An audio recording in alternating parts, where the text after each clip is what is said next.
Teman-teman wartawan, teman-teman media, saya selaku pembina UMKM bersama Pak Iman dan Sekretaris Pak David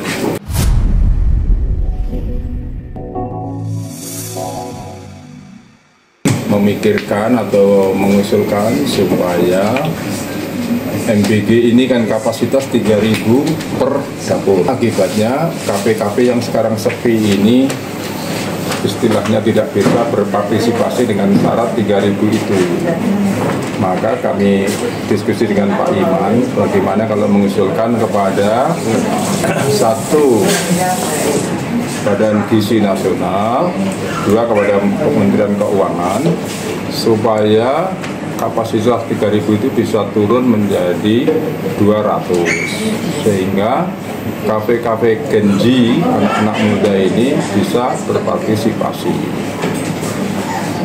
Keuntungan lain sebenarnya kalau dia berpartisipasi, istilahnya demo-demo kemarin itu kan banyak Genji ya yang mempelopori, istilahnya itu terabaikan.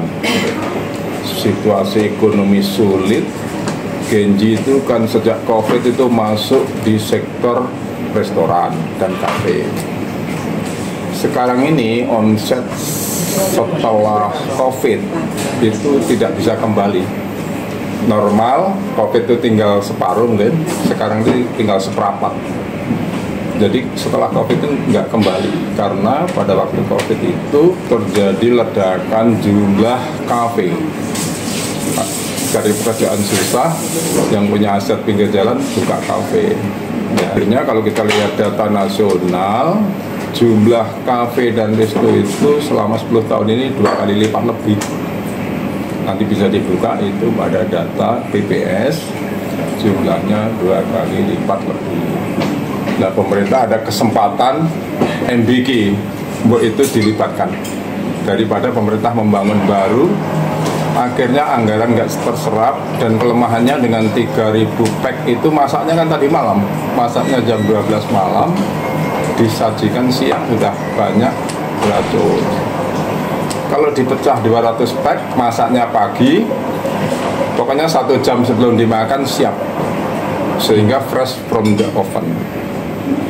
Dan itu milik Genji yang terdidik, banyak lulusan S1, S2, mudah untuk memenuhi standar pemerintah mengenai apa kebersihan dan nutrisi. Insya Allah mereka bisa. Nah, nanti anggota Resto mau bertanda tangan, tapi surat sangat sopan ya. Surat hanya permohonan aja, bukan suatu deklarasi atau pernyataan, bukan. Permohonan untuk diperhatikan. Jadi surat sangat sopan dan tidak ada niat misalnya itu untuk balelo, tidak ada. Pak, berarti udah kirim surat ke siapa? Kapan, Ketua BGN dan Menkyu. Hari ini tanda tangani bersama. Tanda tangan 2 yang depan, Pak Iman dan Sekretaris. Bawahnya Resto termasuk Dali Resto. Ini mau kirim surat ke pemerintah? Ya.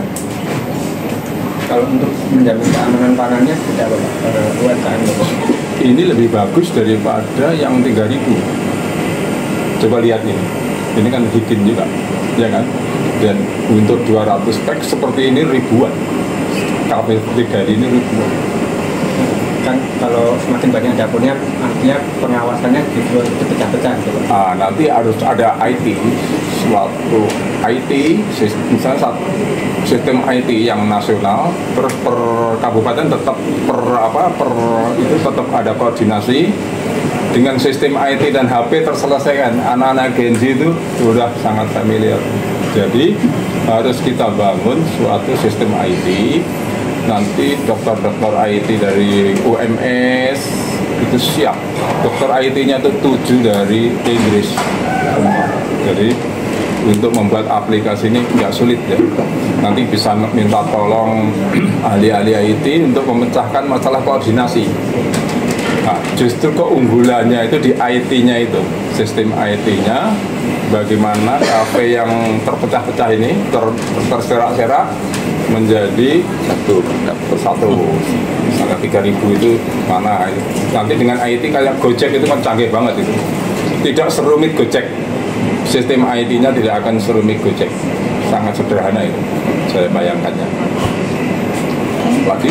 Terkait ini Pak, terkait dengan standar itu kan PGN itu menetapkan bahwa standar bangunan itu kan harus non kayu. Itu kira-kira jika memang nanti UMKM itu bisa berperan, kira-kira untuk mensiasati itu bagaimana? Jadi Bukan masalah kebakaran ya? Bukan, higienitas. Jadi semua harus non kayu. Ya sebetulnya kafe-kafe kita nih higien lah, itu kan bisa didiskusikan. Jadi ini gerakan ekonomi, tapi standar itu pengelola BGN itu kan anak-anak terdidik, pengelola kafe-kafe sekarang anak terdidik, bisa terpenuhi itu. Untuk teknisnya pastilah itu. Yang penting adalah bagaimana kesempatan ini dinikmati rakyat banyak. Ini kan kenduri nasional dengan anggaran 400 triliun, 370 triliun. Alangkah indahnya kalau dinikmati oleh banyak orang. Iya enggak? Secara politik juga tinggi sekali pengaruhnya karena daripada diberikan satu orang, ya kan, itu bisa 15 orang. Kalau diturunkan lagi ke 100 sama dengan 30 orang.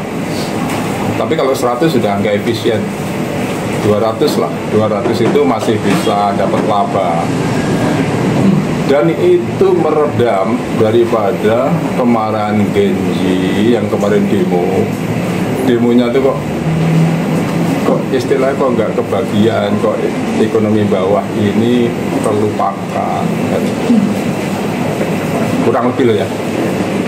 Pak, kalau dari berbagai macam kafe atau resto itu untuk penyamaan kualitasnya seperti apa? Kualitas dari bahan menu makanan? Ini anak-anak terdidik. Gampang. Lihat kafe ini ya. Iya. Seperti ini kan ribuan. Bisa. Dengan harga yang sudah ditentukan pemerintah? Ya. Karena kan tukang kafe kan kualitasnya kan? Iya.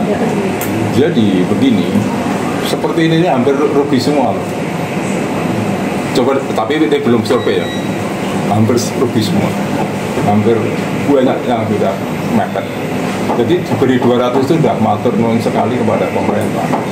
Standar pastilah kita mereka harus penuhi ya, dan tentulah tidak yang bawah sekali, yang itu tidak, kesehatan tetap menjadi yang utama.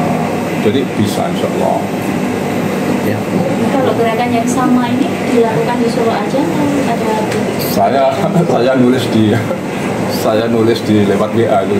Nanti Pak mulai dari Solo ya. Mulai dari Solo ya. Mulai dari nanti Solo Jogja lah. Saya kan punya kantor di Jogja. Tapi Solo aja udah cukup lah kirim surat. Ini kan niatnya buat sama sekali ada surat aja. Mungkin izin nambah juga ya, izin nambah masalah tentang harus ada standarisasi ya dari BGN. Ya, Badan Gizi Nasional kan katakanlah itu 3.000. Nah, memang kita kan harus bikin sentralisasi, katakanlah satu dapur itu 3.000. Nah, ada beberapa wilayah, di satu wilayah itu ada beberapa kafe. Nah, nanti dari petugas BGN-nya yang akan mensurvei atau melihat gizi itu. Jadi memang kan petugas BGN itu banyak, jadi ada untuk cek gizinya atau seperti apa. Nah, nanti mungkin bisa jadi kalau saya sampaikan ada sentralisasi ya, katakanlah ini memang nggak merepotkan, tapi yang jelas yaitu tadi kata Prof bilang bahwa ini fresh, jadi pagi masak, siang langsung bisa dinikmati. Nah, yang jelas memang satu dapur itu kan ada beberapa petugas gizi.